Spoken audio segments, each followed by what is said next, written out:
There are places in America where the trees have learned to scream.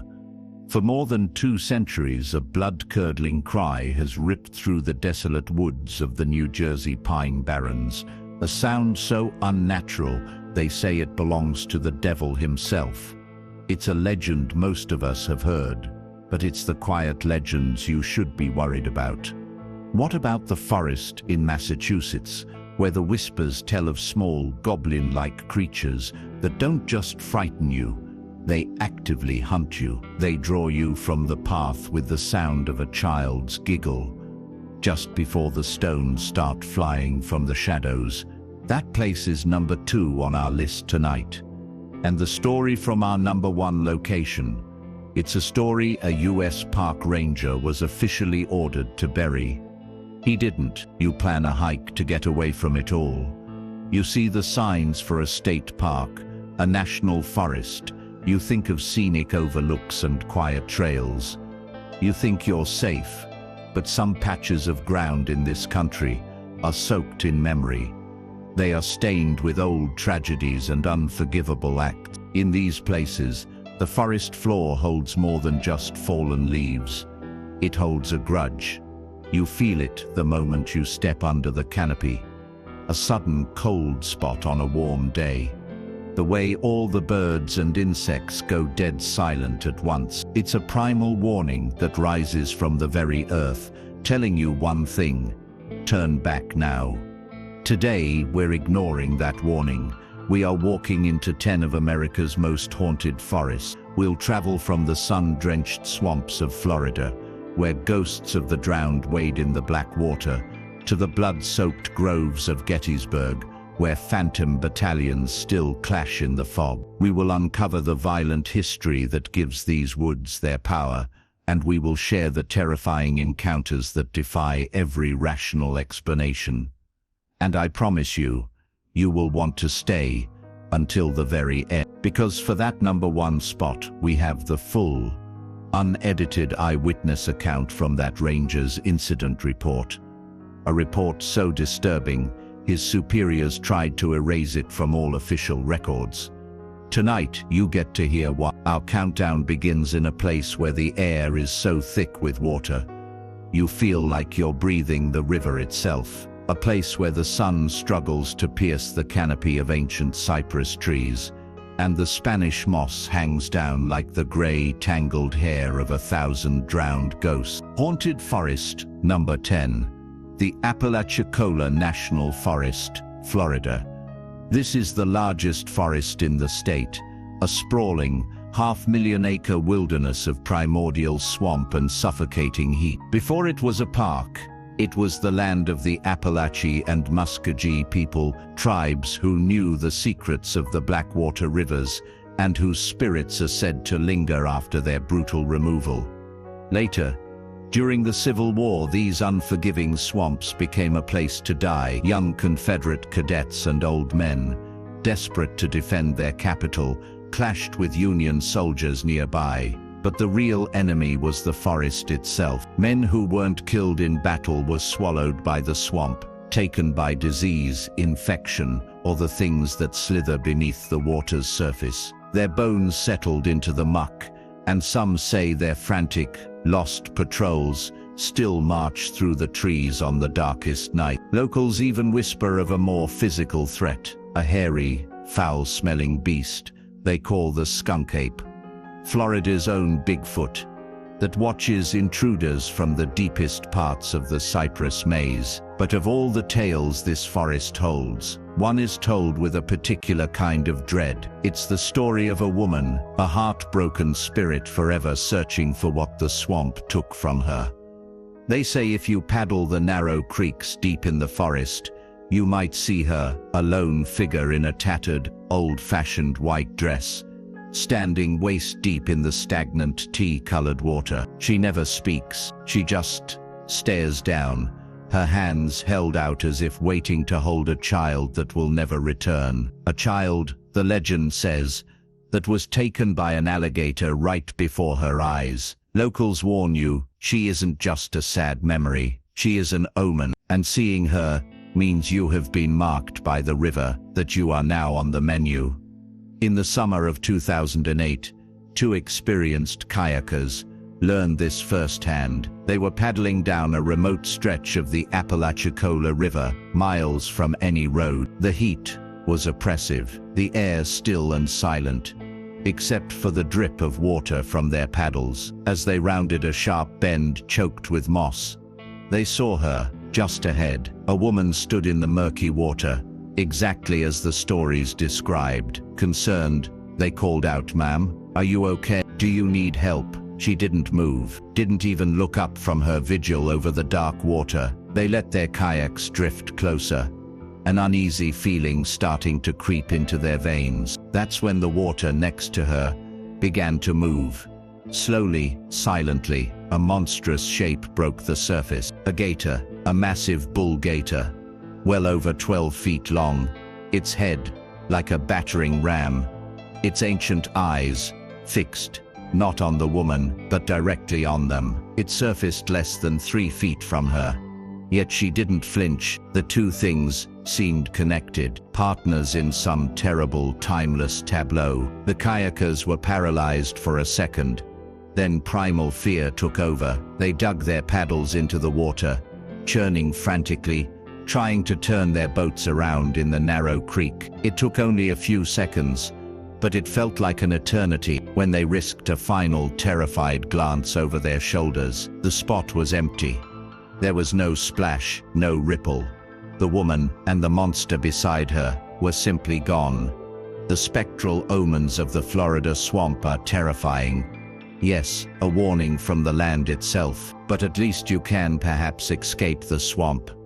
Our next stop takes us to a place where escape was never an option, a place where the wilderness itself is the prison, and the cold is a constant predator. The ghosts there aren't just sad memories, they are spirits forged by greed and industrial ruin. Men who died pulling treasure from the frozen earth, and even in death, they are still on the clock. We leave the suffocating humidity of the south and travel to the last frontier, to the immense, crushing emptiness of the Alaskan wilderness. Our next forest surrounds a place built on a foundation of impossible wealth and unbelievable suffering. Haunted Forest, number 9. The woods of Kennecott, Alaska.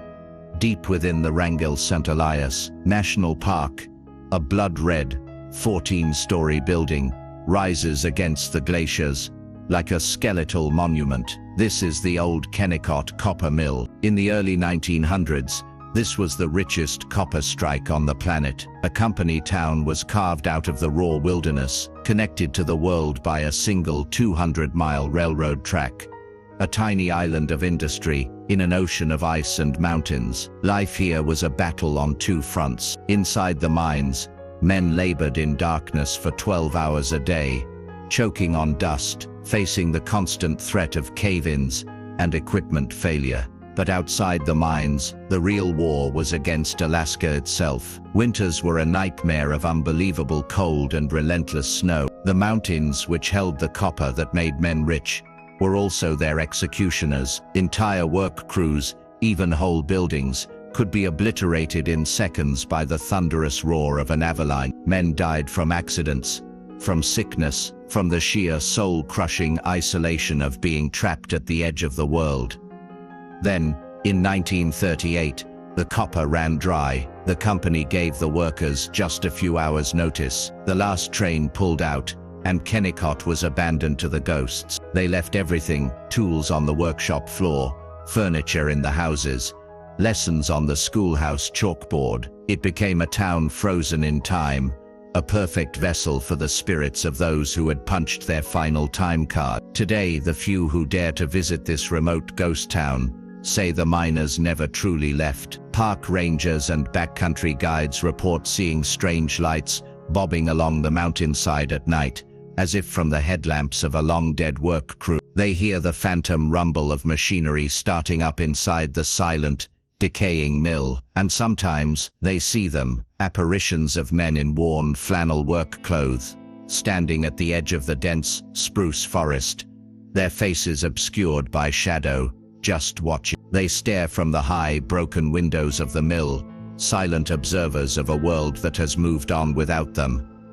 But one encounter from a backcountry guide in 2005 proves that these are not just passive spirits. They are aware, and they do not like visitors. The guide, a seasoned veteran of the Alaskan wilds, was leading a small group of hikers. They had made camp for the night several miles from the main Kennecott site, near the tongue of a massive glacier. The forest pressed in on one side, the ice groaned on the other. It was late, but in the Alaskan summer, darkness never fully comes. The world was bathed in a pale, ethereal twilight. He was jolted awake in his tent by a sound that made no sense. Clang, a pause, clang. It was the unmistakable rhythmic sound of a pickaxe striking rock. It was methodical, determined.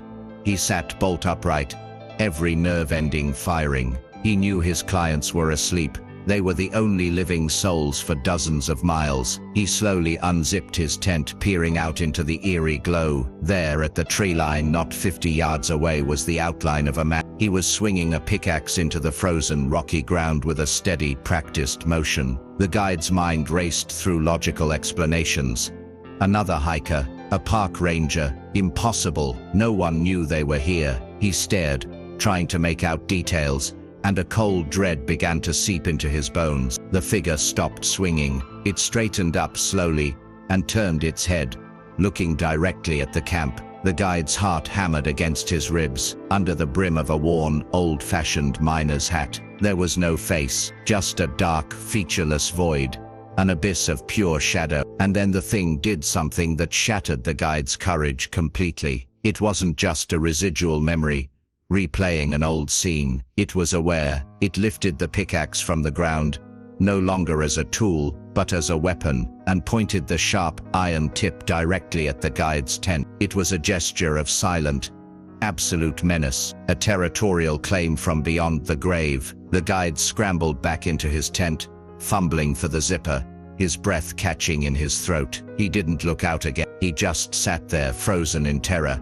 until the first rays of true sunlight broke over the mountains. The sound of the pickaxe was long gone, replaced by the profound, intimidating silence of the Alaskan wilderness. The ghosts of Kennecott are young, born of a single generation's greed and suffering. They are trapped by the mountains that killed them.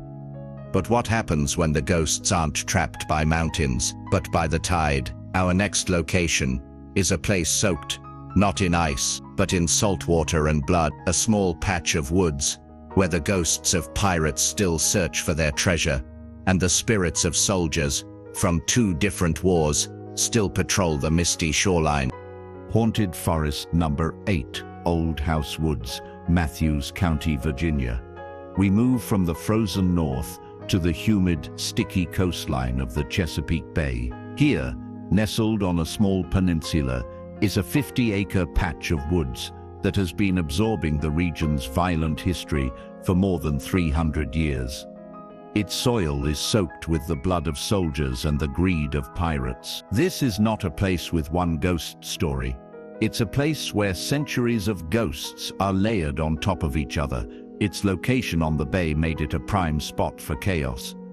The infamous pirate Blackbeard and his contemporaries prowled these waters, and local legend has sworn for generations that a massive treasure lies buried somewhere beneath the gnarled roots, guarded by the frantic spirits of the crewmen who buried it. Later, during the Revolutionary War, the woods echoed with the marching feet of British redcoats, who used the waterways to press their attacks. Their confused, spectral patrols are still seen by locals, soldiers fighting a war that history has long since forgotten. The Civil War brought more bloodshed, more death, and more souls to wander the shoreline. People report seeing phantom galleons materializing in the thick coastal fog, hearing the desperate cries of drowning sailors, and seeing the eerie glow of lanterns moving through the trees where no living person walks. But among all these historical specters, one stands alone. One apparition so bizarre, so out of place, it defies all explanation. Locals speak of it with a special kind of fear. They call him the Knight.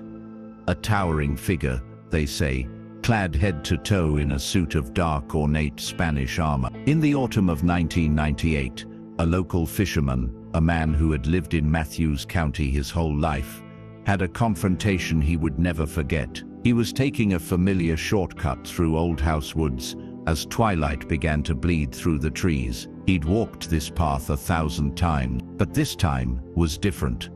The first thing he noticed was the silence, the constant buzzing chorus of the cicadas and crickets.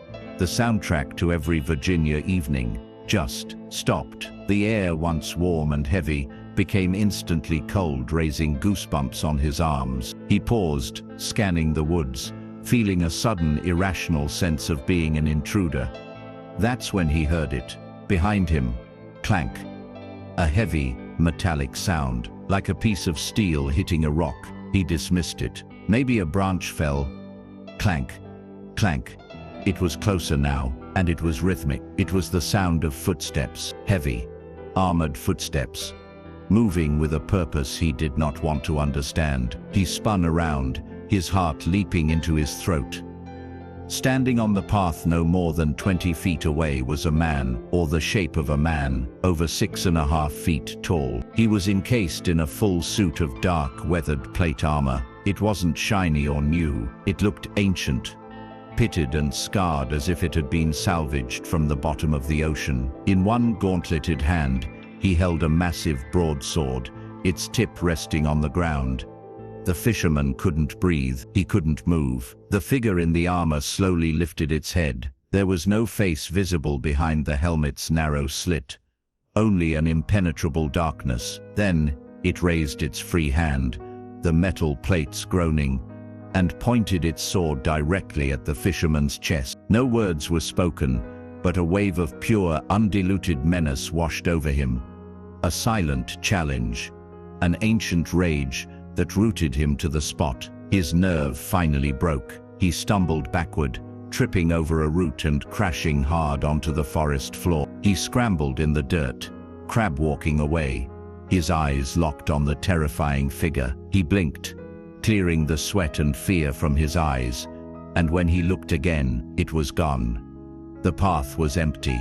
The oppressive cold had lifted, and slowly, hesitantly, the sound of the crickets started up once more. Shaking, the fisherman got to his feet and walked to the spot where the knight had stood. The air still smelled strangely of salt water and ozone, and there, pressed deep into the soft, damp earth, was a single perfect footprint. It wasn't the print of a boot, but the clear, unmistakable outline of a steel soleret, the armored foot of a soldier who had been dead for centuries. The ghosts of Old House Woods are a record of human violence. Pirates, soldiers, lost explorers, all clinging to the site of their demise. They are loud, clanking specters of history. But there is another kind of fear, a deeper, quieter kind. Our next forest has no ghost pirates or phantom soldiers. Its horror comes not from the clamor of the dead, but from the suffocating silence of the living. It's a place where the trees themselves are the giants, and you are the insignificant thing that has trespassed into their domain. Haunted Forest. Number 7. Humboldt Redwoods State Park, California. We journey now to a forest where the ghosts are not men, but giants. This is a place of profound silence and perpetual twilight, where the trees themselves are so ancient, so massive, they warp your sense of scale and sanity. Welcome to the heart of the Emerald Triangle. These woods are home to the largest old-growth coastal redwood forest left on Earth. Trees that were already ancient when Christ was born. They soar more than 350 feet into the air, creating a canopy so thick that the forest floor is locked in a dim green-hued dusk. Even at high noon, the silence is absolute. It is a silence that feels heavy, watchful. The horror here is not born from a single tragedy, but from the land itself. For millennia, these groves were sacred to the Sinkyone people. Then came the loggers, and then in the 20th century, a new kind of activity. The region became infamous for its black market cannabis cultivation, and with it came a dark, modern folklore of paranoia and violence. People go missing in these woods. Some are hikers who lose their way in the disorienting, foggy maze. Others, they say, are people who stumble upon hidden operations and are silenced permanently. This constant, simmering threat blurs the line.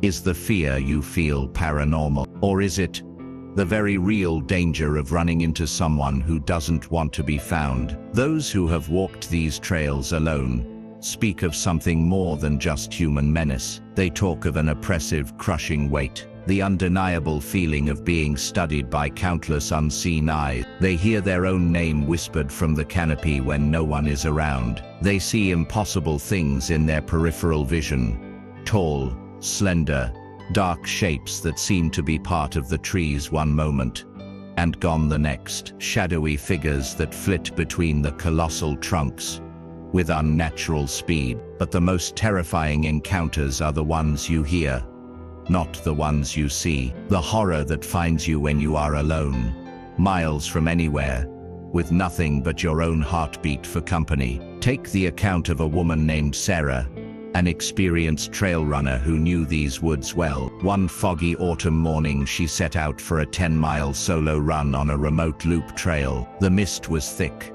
swallowing sound and swallowing the world, leaving only Sarah, the path, and the silent, imposing giants around her. About 5 miles in, deep in the park's quietest section, a primal switch flipped in her brain. Every instinct screamed that she was being followed. It was a feeling so powerful, so certain, it made the hair on her arms stand on end. She stopped, panting, and looked over her shoulder. The trail behind her was empty, disappearing into the gray, silent fog. She saw nothing but the indifferent, moss-covered trunks of the redwoods, chalking it up to nerves. She started running again, picking up the pace, and that's when she heard it. Thump, thump, thump. It was a second set of footsteps, perfectly in time with her own, but heavier, deeper. It wasn't the light tread of another runner in sneakers. It was the solid, heavy impact of someone wearing work boots. It was right behind her, so close, she could almost feel the vibration through the soles of her shoes. Panic surged through her. She pushed herself into a full sprint, her lungs burning, her heart hammering. The heavy footsteps matched her pace instantly, effortlessly. Thump, thump, thump. It wasn't chasing her. It was shadowing her, mocking her. She ran faster than she ever had in her life, tears of terror streaming down her face, but she couldn't outrun it. The sound of the phantom boots was relentless, a terrifying drumbeat of dread right at her heels. She didn't dare look back. She just ran, blind with fear, until she finally burst out of the trailhead and into the shocking safety of the empty gravel parking lot. The second she crossed the threshold from the forest to the man-made clearing, the footsteps vanished. The silence that fell behind her was now a relief, not a threat. Collapsed against the side of her car, gasping for air, she stared back at the trail entrance, where the fog swirled around the giant trees, as if nothing had happened at all. The fear in the redwoods is the fear of being small, of being prey in a forest that doesn't care if you live or die. It's a primal, natural horror. But our next forest is different. The fear there is not natural. It is born from a promise that was broken, from sacred ground that was stained by greed. It is a place where the spirits of an ancient people don't just watch you, they judge you. And the sound you hear isn't your own footsteps being mocked. It's the sound of a woman's weeping that curdles into a predator's growl. Haunted Forest Number 6, the Black Hills National Forest, South Dakota. We come now to a place of breathtaking beauty and profound betrayal. A place the Lakota Sioux call Pahasapa, the heart of everything that is. To them, these hills are not just land, they are the center of the universe, a sacred church carved from granite and pine, given to them by the Great Spirit for vision quests and prayer. The United States government agreed. The Fort Laramie Treaty of 1868 promised the Lakota these hills forever. Forever, as it turned out, lasted only 6 years. In 1874, an expedition led by Colonel George Custer confirmed rumors of gold. The treaty was forgotten overnight. A tidal wave of humanity, driven by gold fever, swarmed into the Pahasapa, tearing into the sacred earth, felling the ancient trees, and spilling blood in a war against the people who were trying to protect their holy land. This is a place born from a broken promise, and the land has never forgotten. The psychic wound from that desecration has festered for nearly 150 years, and the forest itself seems to hold a grudge. Sure, you hear stories of the prospectors who died here, their lonely, greedy spirits, still sifting through the dirt for the claim that would have made them rich. But the true horror of the Black Hills is older, deeper. It's an anger that rises from the soil itself. Hikers and campers speak of a heavy, unwelcoming presence, a feeling of being judged by the forest. And they hear things. The most common report is the sound of a woman weeping in profound sorrow, her cries echoing through the ponderosa pines. But sometimes that weeping stops, and it is replaced by a sound so terrifying it freezes the blood. It becomes a guttural, predatory growl. On the nearby reservations, elders warn of a being, an entity born of this sorrow and despair. They call him the Tall Man, or Walking Sand. An impossibly tall, slender being with no face, who appears to those who are lost or broken, a spirit of the desecrated land, whose presence means you have strayed too far. In 2011, 2 college students, drawn by the allure of abandoned gold rush towns, found out what happens when you ignore the forest's warnings. They made camp near an old, forgotten mining claim, miles from any official campground. The first night was quiet. On the second, as they sat by the crackling fire, the woods fell silent around them. And then, from the darkness just beyond the firelight, they heard it, the unmistakable sound of a woman crying, thinking someone was hurt or lost. They did what any decent person would do. They grabbed their high-powered flashlights and called out, moving toward the sound. The weeping continued, always seeming to be just another 20 yards ahead, drawing them deeper and deeper into the tangled, unfamiliar woods, further from the safety of their camp. They followed the cries for nearly 10 minutes until, abruptly, the sobbing stopped. The silence that replaced it was absolute and menacing. A low growl rumbled through the darkness, seeming to come from everywhere at once. The trap had been sprung. They froze, frantically sweeping their flashlight beams across the trees, their hearts hammering. And then one of the beams landed on something that made them forget how to breathe. Blocking their path back to camp was a figure. It wasn't a bed. It was standing on 2 legs, but it was impossibly tall, at least 7 feet, and unnaturally thin,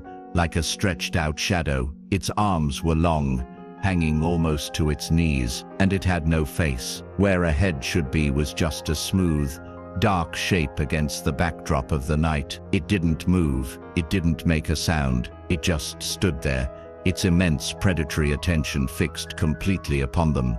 They didn't scream. The fear was too deep for that. They just turned and ran, blind with terror, fleeing in the opposite direction, crashing through the undergrowth. They spent the rest of the night lost and huddled together, convinced that the faceless thing was hunting them through the trees, until they were found at dawn by a park ranger, hysterical and suffering from exposure. The spirits of the Black Hills are guardians of a wounded land, ancient and primal. They are a force of nature, but some hauntings aren't about protecting a wilderness. They are about a much smaller plot of land, a place that was meant to be a final peaceful rest, but was instead desecrated by the living. Our next forest surrounds a tiny forgotten cemetery, a place so paranormally active, the dead not only walk among the tombstones, they sometimes rebuild a house that no longer exists. Haunted Forest Number 5, Bachelor's Grove Cemetery, Illinois. We leave the wild, sacred lands of the West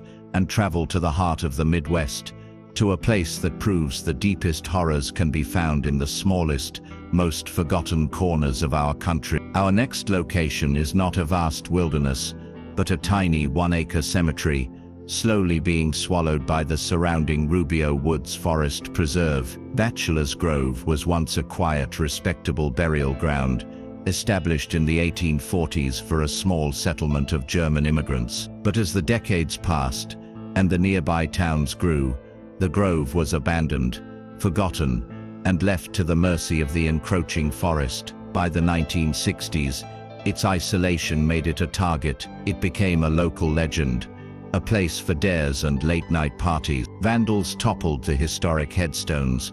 Occult symbols were painted on the tombs. Graves themselves were desecrated, their contents disturbed. Some even say the quiet lagoon next to the cemetery was used as a body-dumping site by Al Capone's outfit decades earlier. This constant, unrelenting violation of a sacred space is believed to have acted like a key in a lock, unleashing a storm of paranormal energy. Bachelor's Grove is now considered one of the most active haunted sites in the entire nation. The reports are staggering in their variety. People see glowing, ethereal orbs of light floating between the trees. They witness a phantom 1940s car silently driving down the cemetery's dirt path before vanishing into thin air. Most famously, people report seeing an entire 2-story white farmhouse, immaculate and glowing with a warm light that shimmers and disappears as they get closer. But of all the spirits here, one is seen more than any other.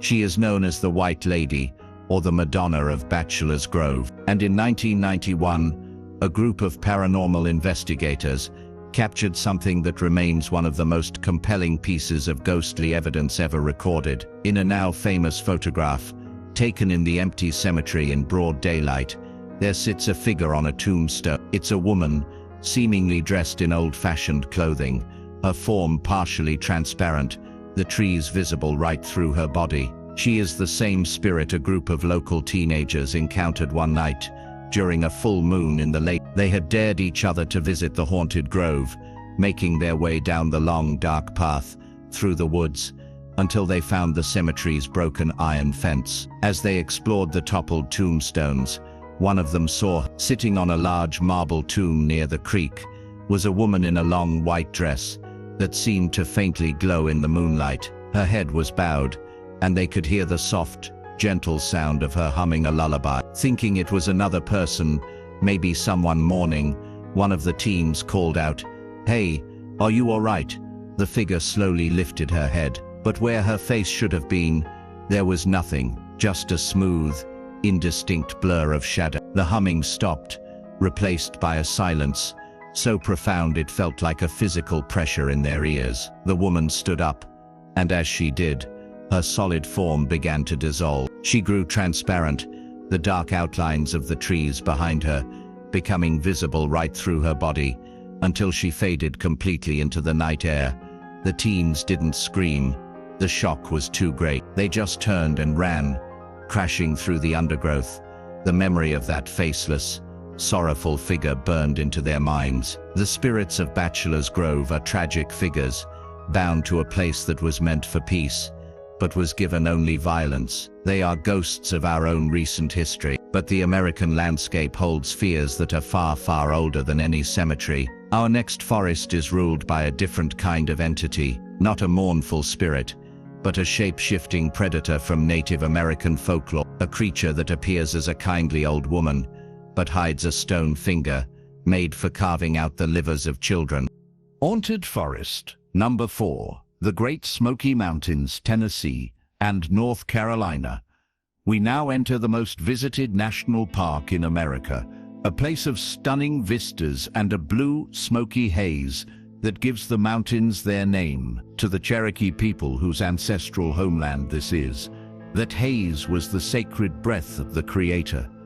But they also knew that within this beauty walked an evil so ancient and so cunning, it could wear the face of someone you love. Long before settlers arrived, the Cherokee told stories to their children to keep them safe from the forest's deepest dangers. They warned them of Utlunta, Spearfinger, a creature that to this day is spoken of with genuine fear. She is a witch, a shapeshifter with a body made of stone. She can appear as a beautiful young woman, or more often, as a kindly grandmotherly figure who offers to help you find your way. She disarms you with a warm smile and gentle word, but her true nature is hidden in her right hand, where her finger is not flesh and bone, but a single sharpened spear of solid rock. She uses it to pierce the livers of her victims, especially children, which she considers the ultimate delicacy. This ancient, predatory evil exists alongside the more recent ghosts of the settlers who tried to tame these mountains.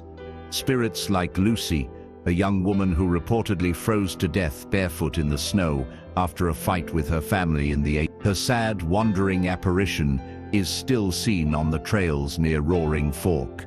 But it is the story of Spearfinger, the liver eater, that truly haunts these misty valleys. The fear that a friendly face on a lonely trail could be a mask for an unspeakable hunger. In the autumn of 2015, a family was hiking a trail near Cades Cove on a particularly foggy afternoon. The mist was so thick it muffled all sound, creating a strange, isolated world around them. Their 8-year-old daughter, Emily, full of energy, skipped a little ways ahead on the path. The parents watched as she suddenly stopped, having come across an old woman who was standing by the side of the trail, seemingly out of nowhere. The woman was a picture of innocence. She had a kind face, crinkled with smile lines, and she leaned heavily on a walking stick. She began talking to Emily, and the parents, still walking towards them, could hear her gentle grandmotherly voice. For a moment, they felt at ease, but as they got closer, a strange unease began to prickle at them. Something about the woman's posture, her intense focus on their child, was wrong. "Emily," her father called out, his voice sharper than he intended.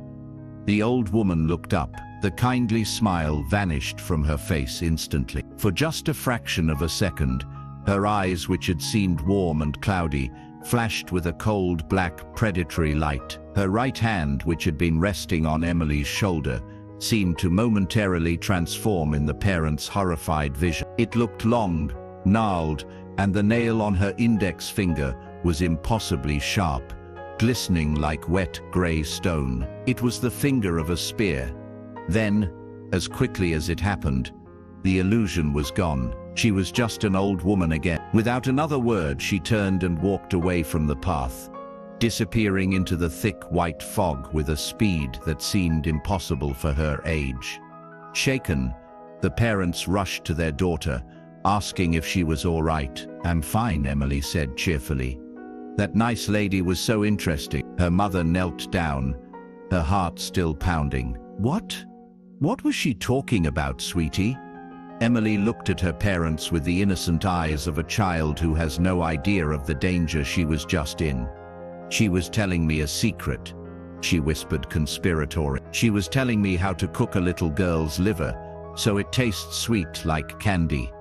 The Witch of the Smoky Mountains is a terror from another age, a single monstrous entity from a time of myth and legend. But some forests are haunted not by one monster, but by the ghosts of 50,000. Our next stop takes us to a place where the ground is so saturated with the agony of a single battle that the trees themselves still bleed the memory of it. A place where the whispers aren't legends, they are the last words of dying soldiers. Haunted Forest, number 3, the woods of Gettysburg, Pennsylvania. We now arrive at a place that is more than just a forest. It is a tomb, a sprawling green tomb for 51,000 souls. This is not a place haunted by a single entity or a quiet legend. This is a place drowning in the psychic residue of unimaginable human suffering. In the first 3 days of July 1863, the fields and woods of this small Pennsylvania town became the stage for the bloodiest battle ever fought on American soil. The sheer scale of the carnage is difficult to comprehend. Imagine a modern football stadium,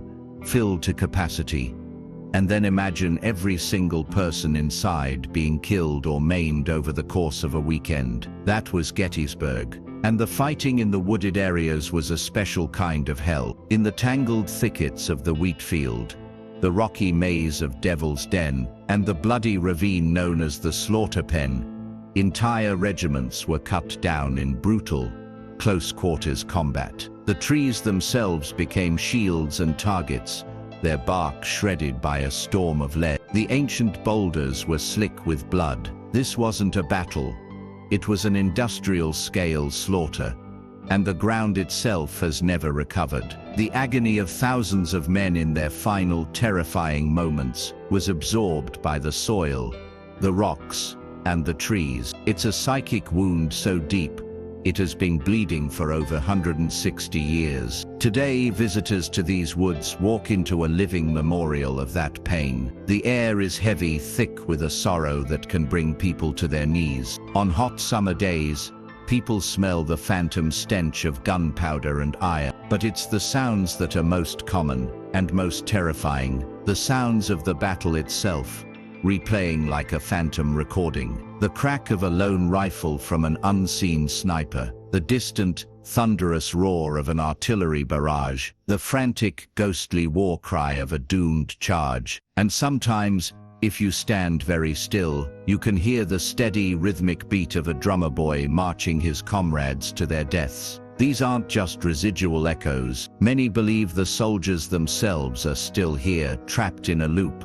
forever fighting the battle that claimed their lives. And sometimes, they interact with our world. One misty morning, a professional battlefield photographer went to Devil's Den just before dawn. He wanted to capture the ethereal fog as it swirled around the massive, ancient boulder. As he was setting up his tripod, alone in the quiet gloom, he heard it, faint but clear, the steady, unmistakable cadence of a military snare drum, coming from deeper in the woods. He scanned the area but saw nothing. A reenactor, maybe. Not at this hour. He tried to dismiss it, turning back to his camera. Crack!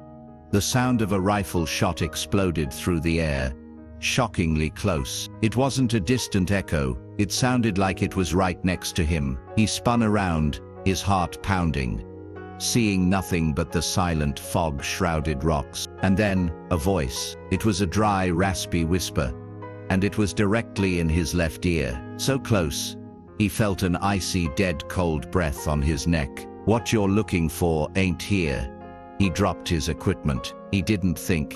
He just ran. As he scrambled back towards the road, the sounds behind him erupted into a full-blown phantom battle. He could hear hundreds of men screaming in English and German, officers shouting commands, the thunder of cannons, the endless crackle of musket fire, the full terrifying symphony of the slaughter pen playing out right at his heel. He fled from the woods, leaving the ghosts to fight their eternal war. The forest at Gettysburg is a monument to human agony, haunted by the ghosts of a war we understand. The terror, however immense, is familiar.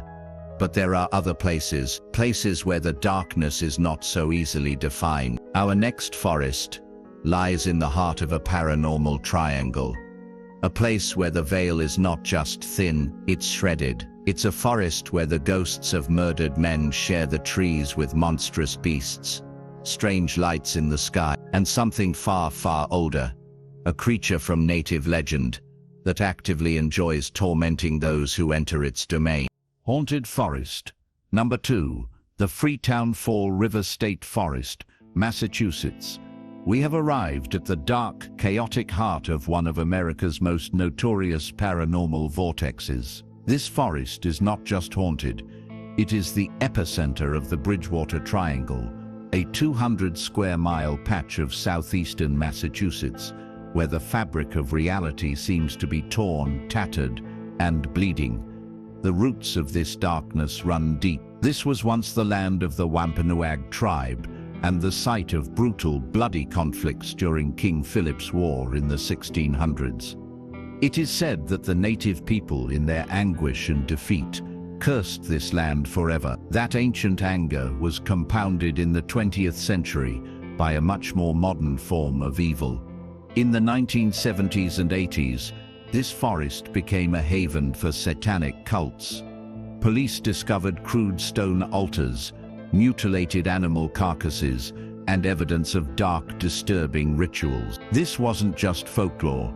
It became the backdrop for real-life horror, as the bodies of several murder victims were uncovered here, left among the trees.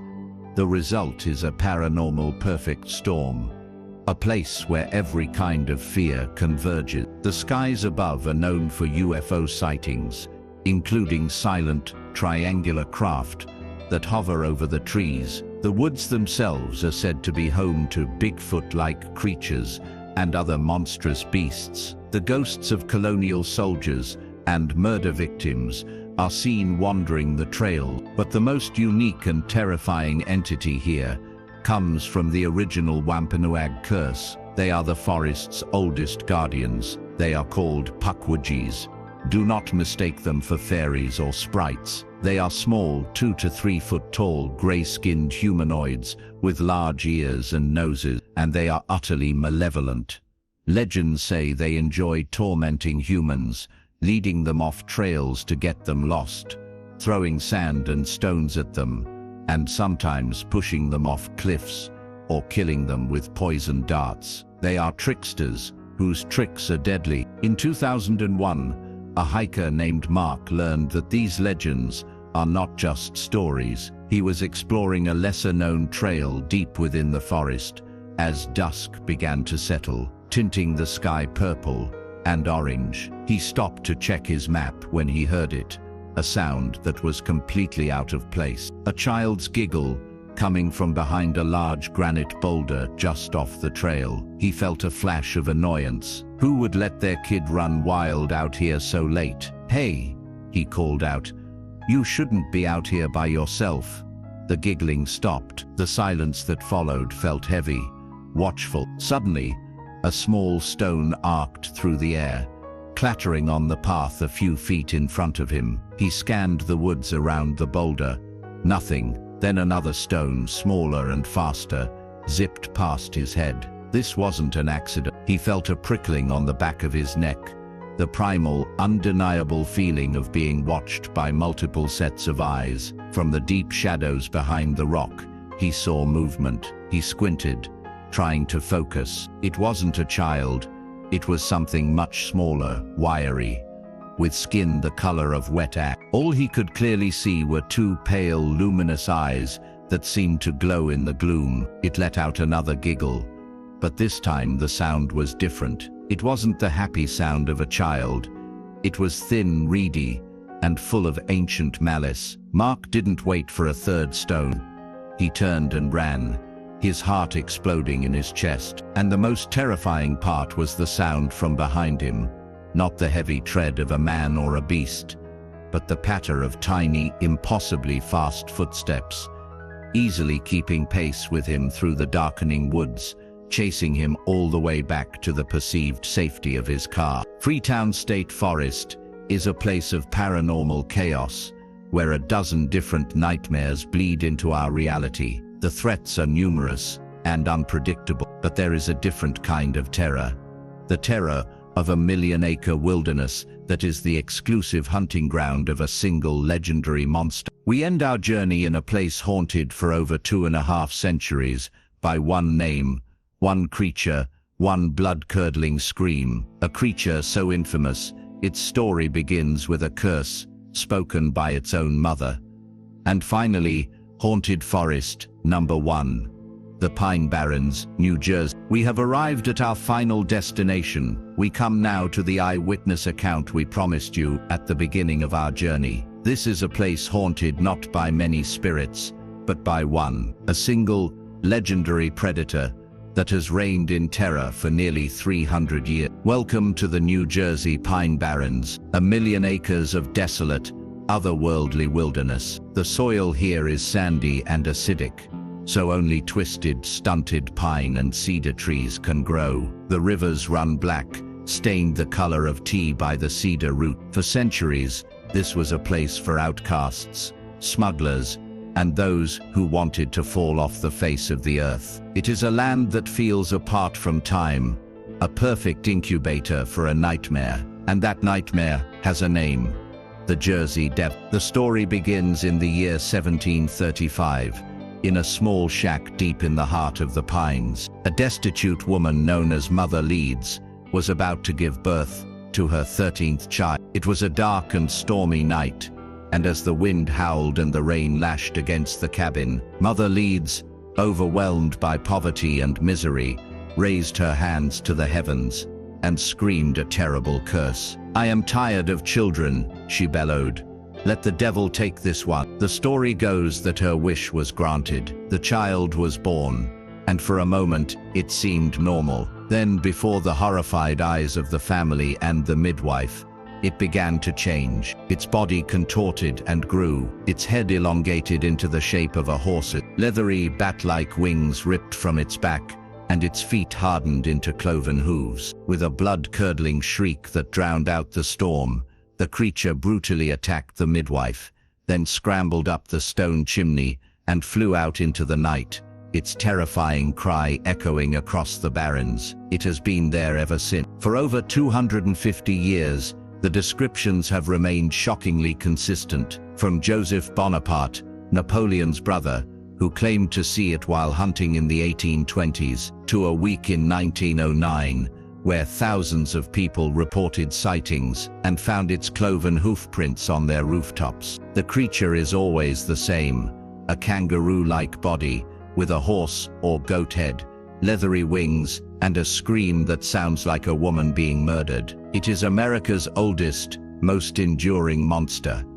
And in the winter of 1993, a New Jersey park ranger came face to face with it. What follows is the story he recounted, a story that became an unofficial but legendary report among law enforcement in the area. The ranger was driving his truck down a remote, sandy fire road, deep in the Freetown State Forest section of the Barrens. It was late, a light snow was falling, and his radio was dead. The gnarled pine trees pressed in on both sides, their branches scraping the side of his vehicle. As he rounded a slow bend, his headlights caught something in the middle of the road. It was hunched over the carcass of a road-killed deer, tearing at it with clawed hands. The ranger's first thought was a bear, but it was too tall, too gaunt. Before he could even process what he was seeing, the creature stood up. It rose to its full height, over 6 feet tall, and unfurled a massive pair of leathery wings that seemed to stretch from one side of the narrow road to the other. In the stark white of the high beams, the ranger saw it all. The long, horse-like head, the dark, glowing red eyes that locked onto his, and it opened its mouth and let out a sound. It was a piercing, inhuman shriek that vibrated through the truck's steel frame and into the ranger's very bones. It was a sound of pure, unadulterated hatred. The creature held his gaze for a second. Then, with a single powerful push from its cloven hooves, it launched itself straight up into the air, disappearing over the tops of the snow-covered pines. The ranger didn't wait. He slammed his foot on the gas, fishtailing on the sandy road as he fled. He drove for miles without slowing down, his hands shaking so violently he could barely hold the wheel. For the rest of his long career, he never once patrolled that section of the Pine Barrens. After dark, he knew what lived in those woods, and he knew that after 250 years, it was still hungry. From the suffocating swamps of Florida to the frozen mines of Alaska, from the blood-soaked soil of Gettysburg to the ancient colossal trees of the California coast, we have walked through the wild places where the darkness has taken root. These forests are a chilling reminder that no matter how much concrete we pour, no matter how many highways we pave,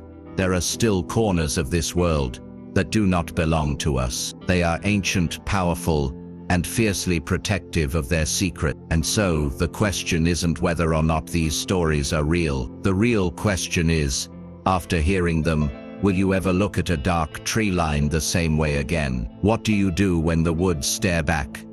And now, I have to ask you, of all the horrors we've explored tonight, which one truly got under your skin? Was it the raw, physical terror of a creature like the Jersey Devil, a monster born of a curse? Or was it the quiet psychological dread of the redwoods, the feeling of being hunted by something you can only hear? Let me know in the comments below. I read every single one, and your fears might just guide our next investigation. If you made it through all 10 of these haunted woods with us, be sure to hit that like button to let the algorithm know you survived, and subscribe to the channel, because there is so much more darkness to explore. Your support is what makes these journeys possible. We've walked through forests, haunted by the land itself, but next time, we're locking ourselves inside a place haunted by pure human misery. A penitentiary so infamous, its most terrifying ghost isn't a violent inmate, but the warden, who was driven to madness by the spirits trapped within its walls, eventually taking his own life in his office. Join us, if you dare.